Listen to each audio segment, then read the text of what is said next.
देश दुनिया की हर वड्डी खबर के लिए हुणे डाउनलोड करो number 1 news app Dainik Savera times. इन 5 चुनाव में बीजेपी के हाथ कुछ नहीं लगने वाला है। सिद्धू साहब हमारे वरिष्ठ नेता हैं, मैं उनका सत्कार करता हूं। वो बिल्कुल कांग्रेस के साथ हैं। कैप्टन अमरिंदर सिंह जी से भी मुलाकात हुई उनकी, प्रियंका जी राहुल जी से भी बात हुई उनकी, और कैप्टन अमरिंदर सिंह जी ने भी उनको आमंत्रित किया है वो उनके साथ उनकी गवर्नमेंट का हिस्सा बने। पहले ही दिल्ली से ज़्यादा दे रहा है अपने लोगों को। 200 यूनिट हमने बिजली माफ़ की है गरीब वर्ग के लिए। जब किसान मार्च हुआ उसके बाद पीट के लोगों को उठा के 100 से ऊपर लोगों को जेल में डाला, उनकी टांगें तोड़ी, उनकी बाजू तोड़ी। क्या वो इंसान नहीं थे? क्या सिर्फ पीड़ा बीजेपी को डंडा लगने से होती, लोगों को डंडा लगने से पीड़ा नहीं होती?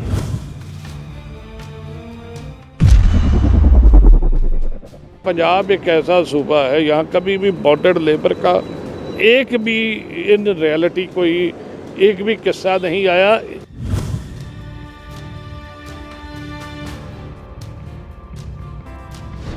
इस वक्त हमारे साथ जसवीर सिंह गिल डिम्पा जी हैं, जो पंजाब से कांग्रेस के सांसद भी हैं और लगातार चाहे वो संसद हो या संसद के बाहर जहां 5 राज्यों में विधानसभा का चुनाव हो रहा है, वहां बहुत एक्टिवली कांग्रेस पार्टी की तरफ से जिम्मेदारी संभाले हुए हैं। आसाम से लौटे हैं और सभी राज्यों में, 5 राज्यों में वोट डालने का काम हो रहा है। उनसे बात करते हैं। सर, आपको एक महत्वपूर्ण जिम्मेदारी दी गई थी गिल साहब आसाम की, आप वहाँ से लौटे हैं। आज आसाम में, बंगाल में, केरल, तमिलनाडु, पुडुचेरी सब जगह वोट डालने का काम हो रहा है।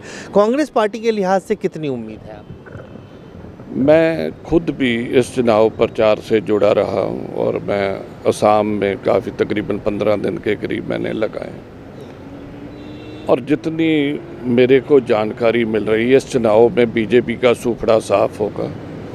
कांग्रेस और अन्य घटक दल जो हैं वो भारी मोहब्बत से जीतेंगे। असम, केरला, पुडुचेरी, इसमें तो कांग्रेस अवश्य अपने दम पे सरकार बनाएगी, अपने जो घटक दल है उनके सहयोग के साथ। तमिलनाडु, जिसमें डीएमके के साथ कांग्रेस का जो गठबंधन है वो बहुत बड़ी लीड से जीतेंगे। बंगाल में जो बीजेपी का जो है वो उनका काम ख़त्म होने जा रहा है। ये समझ लीजिए इन 5 चुनाव के बाद बीजेपी जो है ये अपने खात्मे की तरफ बढ़ेगी। इन 5 चुनाव में बीजेपी के हाथ कुछ नहीं लगने वाला है। गिल साहब, मैं इसलिए भी ये सवाल पूछ रहा हूँ कि आप पंजाब से आते हैं, इसके बाद इन 5 राज्यों के जो चुनाव के नतीजे होंगे, क्या आने वाले वक्त में उसका रिफ्लेक्शन पंजाब में और बाकी राज्यों में जो जहाँ चुनाव होने हैं वहाँ पे दिखेगा आपको? इसका जो रिफ्लेक्शन है ये इन जो इसके बाद पंजाब है, यूपी है, उत्तरांचल है, शायद एक गोवा भी है, एक आधा और राज्य भी है, इसका बिल्कुल उसमें आपको इसका प्रशावा दिखेगा। और इसका प्रशावा जो है ये 2024 तक भी जाएगा, क्योंकि इसके बाद जो बीजेपी का उतराव है उसकी शुरुआत हो जाएगी और इतनी तेज़ी से ये पतन की तरफ जाएगी कि ये संभले भी नहीं संभल पाएगी। गिल साहब, अगर देखिए पंजाब के लिहाज से बात करें, अकाली दल ने एक तरह से अपना एक कैंपेन और चुनाव प्रचार अभी से उसकी शुरुआत कर दी। जिस तरह से सुखबीर बादल जा रहे हैं, कैंडिडेट अनाउंस कर रहे हैं, जहां भी वो जलसा कर रहे हैं वहां एक नए उम्मीदवार के नाम का ऐलान कर रहे हैं। वहीं कांग्रेस पार्टी लगता है अभी तक अपनी उलझनों से ही नहीं निकल पा रही है। एक इनफाइटिंग भी दिख रहा है, नवजोत सिंह सिद्धू का मामला अभी तक फंसा हुआ है। देखिए, एक बात बताऊँ, पंजाब एक ऐसा स्टेट है, यहाँ इन फाइटिंग कांग्रेस में बिल्कुल नहीं। ये हो सकता है कि सिद्धू साहब हमारे वरिष्ठ नेता हैं, मैं उनका सत्कार करता हूँ। वो बिल्कुल कांग्रेस के साथ हैं। कैप्टन अमरिंदर सिंह जी से भी मुलाकात हुई उनकी, प्रियंका जी राहुल जी से भी बात हुई उनकी, और कैप्टन अमरिंदर सिंह जी ने भी उनको आमंत्रित किया है, वो उनके साथ उनकी गवर्नमेंट का हिस्सा बने। इंशाल्लाह वो ज़रूर बनेंगे। और ऐसा बढ़िया माहौल है पंजाब में। अकाली दल जो है उसने जो पिछले अपने 10 साल में गलतियां की है, लोगों ने उसे माफ़ नहीं किया। जो वोटों के लिए बेअदबी करवाई है, लोगों ने उन्हें माफ़ नहीं किया।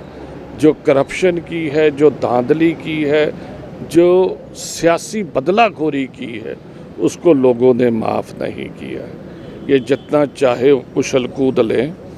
मैं समझता हूँ कि जितनी सीटें अकाली दल के पास अब हैं उससे कम ही जाएंगी, ज़्यादा नहीं आएंगी। सुखबीर बादल ये कह रहे हैं कि चाहे वो कांग्रेस पार्टी हो या दूसरी पार्टियां हैं, वो बाहर की पार्टी है, उनमें आला कमान सिस्टम है।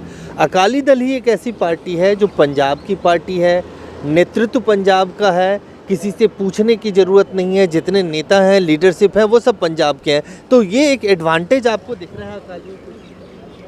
कैसा एडवांटेज? कैसी पंजाब की पार्टी है? अकाली दल ने हमेशा पंजाब के लोगों का नुकसान किया। पंजाब की पार्टी वो होती है जो पंजाब को प्यार करे, पंजाब का फ़ायदा सोचे।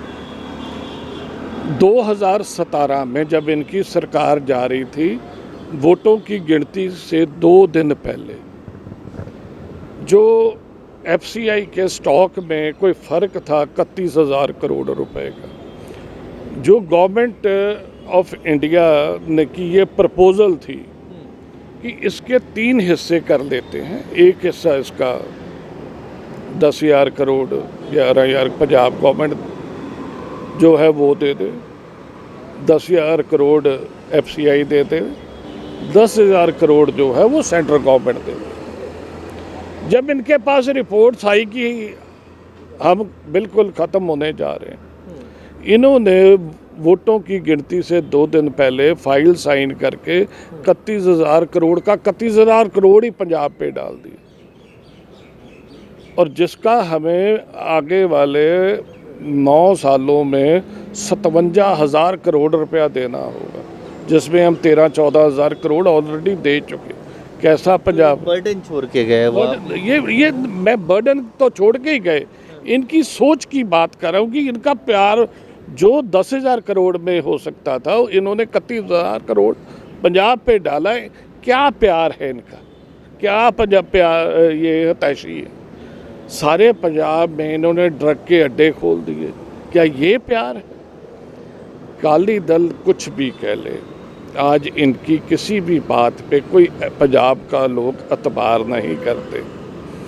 एक और पार्टी आम आदमी पार्टी, वो केजरीवाल अभी भी गए थे वहाँ पे, रैली करके आए, और कहीं ना कहीं लग रहा है कि आम आदमी पार्टी बहुत एग्रेसिवली कैंपेन करने जा रही है, दिल्ली मॉडल को लागू करना चाहती है। उनका कहना है कि देखिए, दिल्ली में हम बिजली फ्री दे रहे हैं, पानी फ्री दे रहे हैं, बसों में सुविधाएं, महिलाओं को फ्री सेवा दे रहे हैं।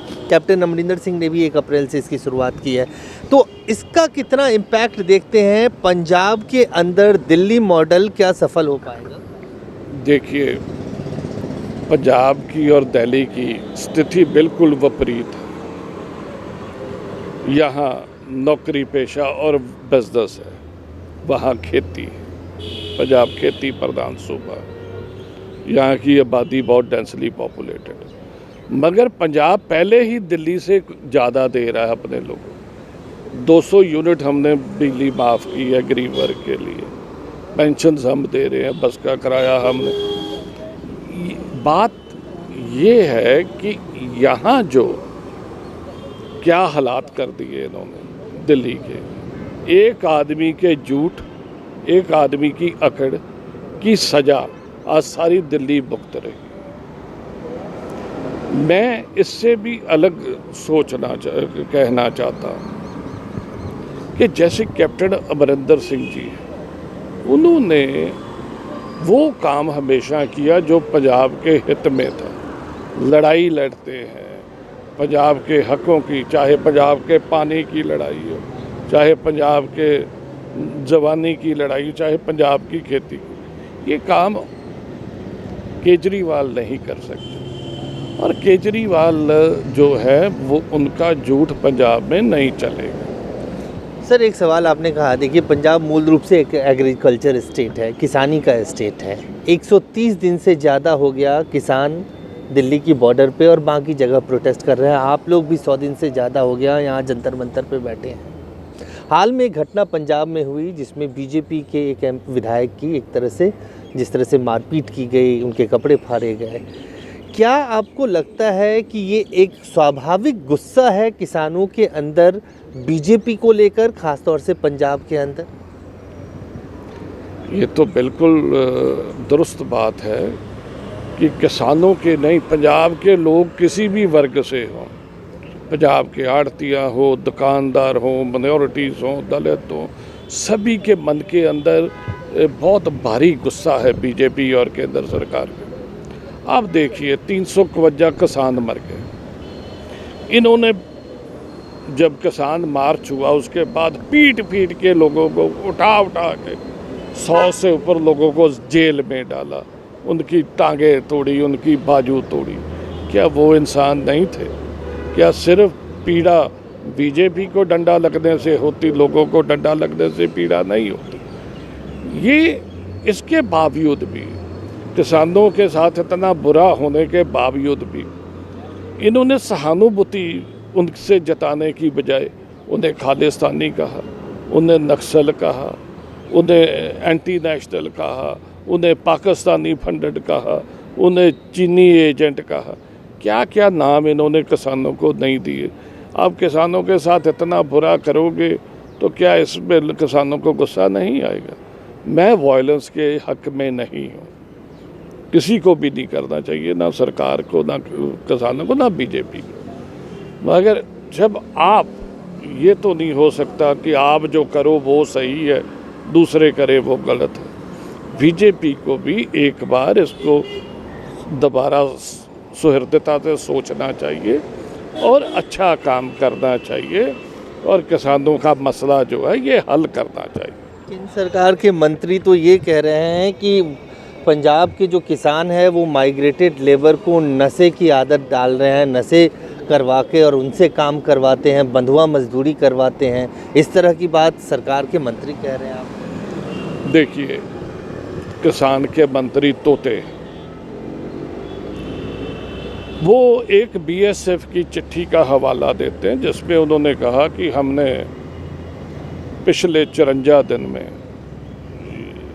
पिछले 2 साल में 54 लोगों को ऐसे हिरासत में लेके, और ये हमारी रिपोर्ट है।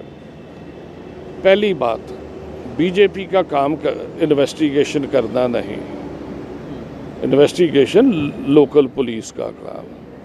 वो अगर किसी संदिग्ध व्यक्ति को बॉर्डर के पास देखते हैं, उन्हें पकड़ के गवर्नमेंट को, उसको पुलिस के हवाले कर देते।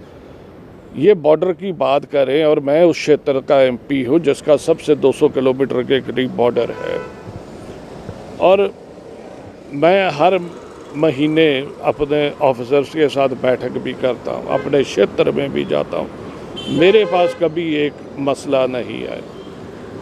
ये सिर्फ एक नया तरीका है जो बहुत लंबे समय से माइग्रेटरी लेबर जो है सालों से पंजाब में आती है, काम करती है। ये उसमें दरार डालने की एक नई चाल है कि इनको लेबर ना मिले। ये पंजाब के बीजेपी तैशी हो ही नहीं सकती, ये किसान की हतैशी हो नहीं सकती। ये सब जो झूठा प्रचार किया जा रहा है, ये मैं समझता हूँ ये बीजेपी की एक चाल है जिसमें किसान को बदनाम करना, चाहे नक्सल बोल के करना, चाहे बॉन्डेड लेबर बोल के करना। आज तक पंजाब एक ऐसा सूबा है, यहाँ कभी भी बॉन्डेड लेबर का एक भी इन रियलिटी कोई एक भी किस्सा नहीं आया, एक भी इंस्टांस ऐसा नहीं आया। सो मैं ये सख्त निखेधी करता हूँ बीजेपी गवर्नमेंट जो ऐसी बातें करके किसान को बदनाम करे। गिल साहब, एक सवाल, एक और विवाद हो रहा है कि पंजाब में धर्मांतरण को लेकर ये एसजीपीसी ने एक रिजोल्यूशन पास किया जिसमें कहा कि संघ देश को जैसे हिंदू राष्ट्र बनाना चाहती है, वहाँ पंजाब में सिखों को हिंदू में कन्वर्ट करने की साजिश जो है संघ कर रही है, उसके लिए ज़मीन पे काम कर रही है। आपको इसमें कितनी सच्चाई? मैं समझता हूँ पहले तो ये सवाल अकाली दल से पूछना चाहिए, सुखबीर बादल से पूछना चाहिए, क्योंकि यही एक हमेशा बात करते थे कि बीजेपी और अकाली दल का 9 मास का रिश्ता, बहू बेटी जैसा रिश्ता। अब बताओ, आप जब तक तो आप इनके साथ ताकत में थे, तब तो बीजेपी ये ऐसा काम नहीं करती थी। अभी 2 महीने नहीं हुए, 3, आप बीजेपी से बाहर निकले, आपको ये कमियां दिखने लगी। पहले ये अगर ये था तो अकाली दल चुप क्यों था? आप इतनी देर, मेरी जहाँ से मैं देखता हूँ कि तकरीबन 1977 के करीब से इनकी आपस में जो है ये एक दूसरे की सियासी तौर पे मदद करते आ रहे, और 1996 से लेके ये लगभग एक ही थे।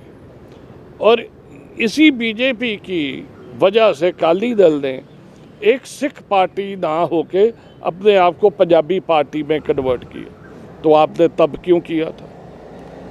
ये सिर्फ इलेक्शन पास आ गए तो इनको अब और तो कोई मुद्दा है नहीं, ये नए मुद्दे ऐसे बनाने की कोशिश की जा रही है। देखिए, पंजाब एक ऐसा सूबा है जिसकी मैं कहता हूँ देश में नहीं दुनिया में इसका एग्जाम्पल दिया जा सकता। यहाँ हिंदू और सिख का रिश्ता बहुत मजबूत है। मैं 80-85 तक कभी भी कई केसों में जो भी हिंदू परिवार थे उनका जो सबसे बड़ा बेटा पैदा होता था उसे सरदार बनाया जाता, वो पगड़ी बांधता था। ऐसा हमारा रिश्ता है। हमने 20 साल के करीब टेररिज्म देखा, मगर एक भी हिंदू सिख का दंगा नहीं हुआ पंजाब में।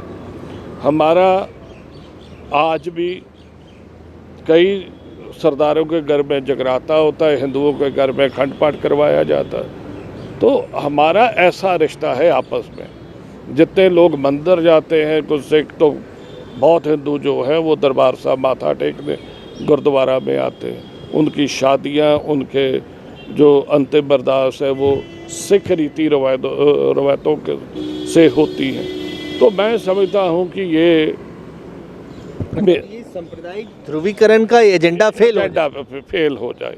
यही अभी भी जो अकाली दल है वो काम करता है जो बीजेपी चाहती है। ये इलेक्शन से पहले या बाद में अगर इनको देखा कि हमें ताकत मिल सकती है, ये फिर इकट्ठे होंगे। और ये स्ट्रेटजी बीजेपी की है जिसे अकाली दल जो है अडॉप्ट कर रहा है। एक आखिरी सवाल, देश में कोरोना का जो आउटब्रेक है आप देख ही रहे हैं, 1 लाख से ज़्यादा मामले रिपोर्ट हो रहे हैं। पंजाब सबसे ज़्यादा प्रभावित राज्यों में से है। हालांकि 8 तारीख को प्रधानमंत्री मुख्यमंत्रियों के साथ बैठक करेंगे, हेल्थ मिनिस्ट्री की टीम पहुंच रही है, लेकिन वैक्सीनेशन को लेकर कई राज्यों के मुख्यमंत्रियों ने प्रधानमंत्री को पत्र लिखा कि ये जो कैप लगा हुआ है, ये जो प्रोटोकॉल है 45 साल वाला, उसको ख़त्म कर दीजिए ताकि ज़्यादा से ज़्यादा वैक्सीनेशन हो सके। क्या कहेंगे आप? हमने इस देश को प्राथमिकता ना देके सिर्फ एक आदमी को प्राथमिकता दी है, वो है नरेंद्र मोदी जी। हमने देश के लोगों की सेहत का ख्याल ना रख के एक आदमी की लीडरशिप चमकाने के लिए, उसे वर्ल्ड लीडर बनाने के लिए जो है हमारी प्राथमिकता है सरकार की। हमारे अभी तक 3 करोड़ समथिंग लोगों को वैक्सीनेशन हुई। 8 करोड़ वैक्सीनेशन हम बाहरले देशों को दे चुके हैं। हमारे लोग कोरोना से मर रहे हैं, वैक्सीनेशन हम बाहर बांट रहे हैं। ये कहाँ की सियानत है? मैं समझता हूँ कि इनको फ्री फॉर ऑल कर देना चाहिए। 18, 20, 25 साल से ऊपर सभी को लगा देना चाहिए और खुला जो आए वो लगवाए। बाहर के वैक्सीनेशन ना दे के पहले अपने को निपटा लो। अगर अपने लोगों को मिल जाता है फिर बाहर दो जितना देना है। मतलब एक्सपोर्ट बैन कर दें और 20-25 साल की उम्र से ज़्यादा के जितने भी लोग हैं उनको वैक्सीन फ्री मतलब लगवा दिया जाए। तो साफ तौर से जसबीर सिंह गिल साहब जिन्होंने सभी मुद्दों पे चर्चा की है, खास तौर से जो जहां जिन राज्यों में चुनाव हो रहा है वहां ये कैंपेन के इंचार्ज थे उसकी बात की है, और बाकी जो तमाम सियासी मुद्दे पंजाब से जुड़े हुए हैं उन सब पर उन्होंने बेबाकी से अपनी बात रखी है। कैमरामैन आकाश के साथ Ajay Jha, Dainik Savera, Delhi. All world open challenge 17 time gold medallist मियां रफीक मोहम्मद, पंडित, मौलवी, बेगम, तांत्रिक इन्हां चोरा ठग्गां तो सावधान। स्पेशलिस्ट वशीकरण, सट्टा नंबर, लव मैरिज, पति पत्नी च अनबन, विदेश च पक्का होना, कारोबार दा ना चलना, सिर्फ 31 घंटियां विच समाधान। फ्री फ्री फ्री मियां रफीक मोहम्मद। मोबाइल 84 374 94 647 84 374 94 648।